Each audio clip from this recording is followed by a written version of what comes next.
Tonight, the president's team hits Capitol Hill to defend sending more troops to Afghanistan and gets grilled about the timeline for pulling them out. That has not been made clear at all. We'll ask the Secretary of State, why start withdrawing troops after only 18 months? I'm Katie Couric. Also tonight, those controversial new mammogram guidelines. The panel that made them stands by them under congressional fire. This is the CBS Evening News with Katie Couric. And good evening, everyone. The day after he announced he's sending 30,000 more troops to Afghanistan, President Obama dispatched a small army of top advisors to sell the plan to Congress and the American people. And they drew fire from critics on both sides of the aisle about the number of troops he's ordering in, how long they'll be there, and the cost.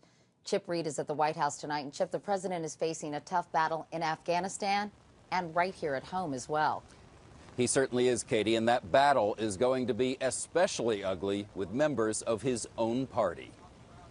The full court press began first thing this morning with Vice President Biden on all three broadcast networks. We're going to be a lot safer, a lot more secure. Earlier, Biden argued against sending more troops to Afghanistan, but now that the president has decided to send 30,000 more, he's a top advocate of the plan.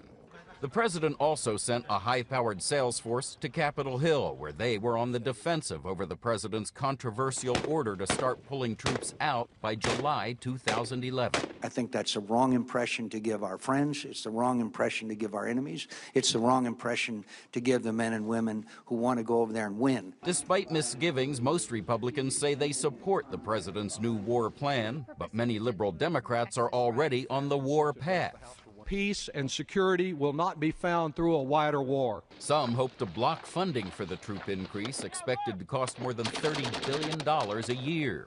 At a time when we are struggling to put Americans back to work, we just can't afford to escalate a war that we need to be winding down. Anti-war Democrats insist that once the troops are in, with or without a timeline, some will be there longer than anyone in the administration has admitted. Most military people think that this operation goes on 10 to 20 years. While we would like to say we'll withdraw all troops from Afghanistan, we'll keep troops in that theater for many years to come. The chairman of the Joint Chiefs denied Democratic claims that Afghanistan will turn into an ever-expanding, endless war. It's very clear, this president has said it, the military leadership understands it, that this is not open-ended and we are not going to escalate. Today, some key Democrats who oppose the president's war plan said that in the end, there is virtually no chance that they'll have the votes to stop it. Katie? Chip Reid at the White House. Thank you, Chip. In his address last night, President Obama didn't just outline a new strategy for Afghanistan. He redefined the U.S. mission there. From the Pentagon, here's David Martin. General Stanley McChrystal, the commander in Afghanistan, told his staff this morning, today is the first day of the rest of the war. There will be a lot of people who will question whether we can do it. There will some who will question whether we should do it. But nobody should question from today on whether we will do it. But it does not mean defeat the Taliban.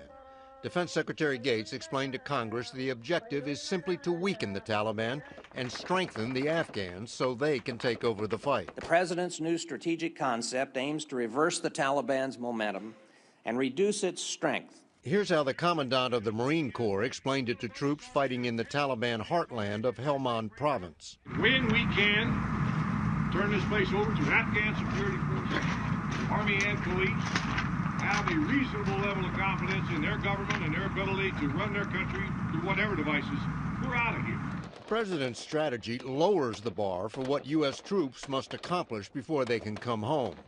But it raises the bar for Afghan troops who must start fighting for themselves. We have to build a fire under them, frankly, to get them to do the kind of recruitment, retention, training, and so on for their forces that allow us to make this transition. July 2011 marks the second anniversary of the start of major combat operations in Helmand province, and more troops are on the way. You're going to see about 9,000 additional Marines flow in here pretty quick.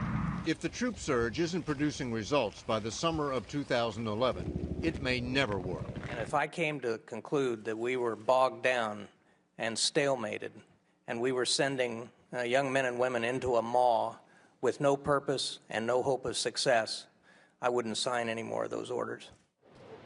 Gates hates the term exit strategy, but that's what this surge is. Go in hard, get out fast. Katie? David Martin reporting from the Pentagon. As always, David, thanks so much. So will Afghanistan's army and police be up to the job by the time the U.S. starts pulling out? Mandy Clark tells us some Afghans are skeptical, including at least one government official. Even before the new troops arrive, Afghans are already concerned about the president's plan to bring home troops in 18 months' time. Many here doubt Afghanistan will be able to stand on its own by then.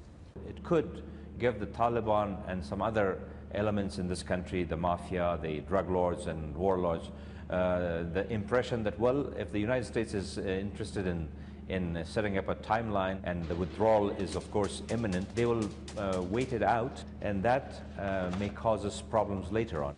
The new U.S. strategy also calls for talks with Taliban members who are willing to lay down their arms. The Taliban today dismissed that suggestion, saying the American plan will give them an opportunity to increase their attacks. But many Afghans feel reconciliation is the only way forward. The war cannot be won by fighting, he says. You can only win if you start a dialogue. That dialogue would be replaced by a strong U.S.-trained Afghan army, which ultimately President Obama hopes will replace U.S. forces. Mandy Clark, CBS News, Bagram Airfield, Afghanistan. After spending much of this day on Capitol Hill answering questions about the new strategy, Secretary of State Hillary Clinton answered some questions for us. We began with an issue that, as you just heard, is troubling to some Afghans and members of Congress. Why start withdrawing U.S. troops just 18 months after the surge begins? Well, I think there's been considerable misunderstanding about what the president said and what he meant. He said last night that our goal is to begin transferring responsibility for security and hopefully being able to bring some of our troops home starting in July 2011. But this is going to be done in a responsible way and based on the conditions as they are assessed. And we want to send a message of urgency to the people and government of Afghanistan and others that they have to be part of making sure that we go after al-Qaeda and their allies, which include a lot of the Afghanistan Taliban. So is this a not-so-subtle message to Hamid Karzai that he better step up to the plate because the U.S. will not be there forever? Well, I think that this is a very clear message to President Karzai and to the rest of the Afghan leadership. What has gone before hasn't been as effective as it needed to be, and we want to have the Afghan attention focused in a way that will produce results. Senator McCain told me last night that if U.S. troops leave Afghanistan, President Karzai will be leaving shortly thereafter or find himself probably assassinated. What's your reaction to that? Well, it's a tough neighborhood they live in. President Karzai, who was one of the real stalwart heroes of the struggle against the Soviet Union and against the Taliban. And I think this is a new window of opportunity that he's ready to open in order to demonstrate leadership. You made news recently when you called out the Pakistani government for not being more aggressive against al-Qaeda in that country. How can the U.S. put pressure on the Pakistani government to go after senior leaders of al-Qaeda who have reportedly found refuge there? The Pakistani government has taken some important steps over the course of this past year that they were not taking before this administration came to office. They've gone after the Pakistani extremists who've attacked them, attacked their military headquarters, their intelligence headquarters, indiscriminately killed and maimed so many innocent people. The case we've been making to both the civilian and the military leadership of Pakistan is a simple one. There is no good terrorist. There is no terrorist that you can count on not to turn against you. The price tag for sending these additional troops, $30 billion for the first year. How will you pay for it? We inherited a pretty bad hand, Katie, but we've got some tough decisions ahead, and we have to step up and do it. You know, it breaks my heart. I know that when my husband left office, we had a balanced budget and a surplus, and now to look where we are, given everything that we've had to deal with, you know, it's not an easy position to be in. But I have a lot of confidence that we are taking on these problems. We're not hiding from them, and we're going to handle them. We're Americans. We have to deal with both our economic security challenges and our national security challenges. Secretary of State Hillary Clinton, thank you so much. Great to talk to you, Katie. Thank you. Now, two different perspectives on U.S. policy in Afghanistan from two Marine Corps veterans. Nathaniel Fick served as an infantry officer in Afghanistan and is now CEO of the Center for New American Security. Matthew Ho served as a captain in Iraq and later a Foreign Service officer in Afghanistan. He quit the diplomatic post earlier this year in a dispute over administration policy. Gentlemen, thank you for joining us. Thank you. Nate, you say you don't exult in sending more troops to Afghanistan, but the U.S. has no choice. Why? I do think that the United States has strategic national interests at stake in Afghanistan. And to pursue those interests and to do what we need to do to protect the United States, I agree with the broad contours of the president's new policy. And Matthew, you have said that the goal of making sure al-Qaeda doesn't regroup in Afghanistan and launch another terrorist attack is a specious argument. Why? It is. Particularly since 2001, al-Qaeda has evolved into an organization that doesn't require physical ground or territory. It's an organization that's based on the internet. It does have leadership that is in sanctuary in Pakistan. However, that leadership is primarily serving more as figureheads right now. So the presence of large amounts of American ground troops in Afghanistan doesn't have any effect on al-Qaeda's operations. Nate, what do you make of that? Is this a 20th century strategy for a 21st century problem? I actually agree with everything Matthew said in the sense that adding forces in Afghanistan is insufficient. But where we disagree, I think, is in my belief that space, in fact, does matter, and that the internet, say, or a cafe in Berlin can be used to recruit, it can be used to persuade, but if you're planning and training to conduct large-scale operations, Mumbai-style operations or 9/11-style operations, space actually does matter. Physical space matters. And the most hospitable place in the world for this group right now is the border region of Afghanistan and Pakistan. President Obama has been criticized for announcing a withdrawal date of the summer of 2011, or at least to start withdrawing troops. Do you think that, as John McCain said, sends the wrong message to our friends and our enemies? Katie, I had a great mentor in the Marine Corps who was in Beirut in 1983. He said that when you start giving timelines, if that timeline is too long, then your enemy will drive you out. And if the timeline is too short, then your enemy will wait you out. I've never been involved in any sort of negotiation that benefited from telling my adversary across the table when I was ready to quit. If we give them a date that we're going to withdraw, then the Karzai regime will have to negotiate with the Taliban. But that's why I'm arguing for us to negotiate with the Taliban right now, engage them right now and get them to the table so that we can get some type of settlement, so we're not here talking about this in 2012, 2013 after X amount more dead. Nate Fick and Matthew Ho, gentlemen, thanks so much for your perspective tonight. We appreciate it. Thank you. Pleasure to be here. Thanks. Meanwhile, an intriguing home movie has surfaced of Marilyn Monroe. The anonymous photographer told Reuters the cigarette the actress is smoking contained marijuana and the pot belonged to the photographer. The film from the late 50s was recently purchased by a collector for $275,000. Coming up next, they were in the hot seat on Capitol Hill today, but the panel that recommended women wait until 50 to get a mammogram is not backing down. Remember those new federal guidelines for mammograms that caused so much anger and confusion? Well, Congress certainly didn't forget, and today Nancy Cordes tells us the task force that came up with the changes was forced to explain them. Sticking carefully to the script, the lead doctors behind controversial new mammogram recommendations issued a mea culpa. We communicated very poorly. We recognize the communication of what the recommendations say was poor.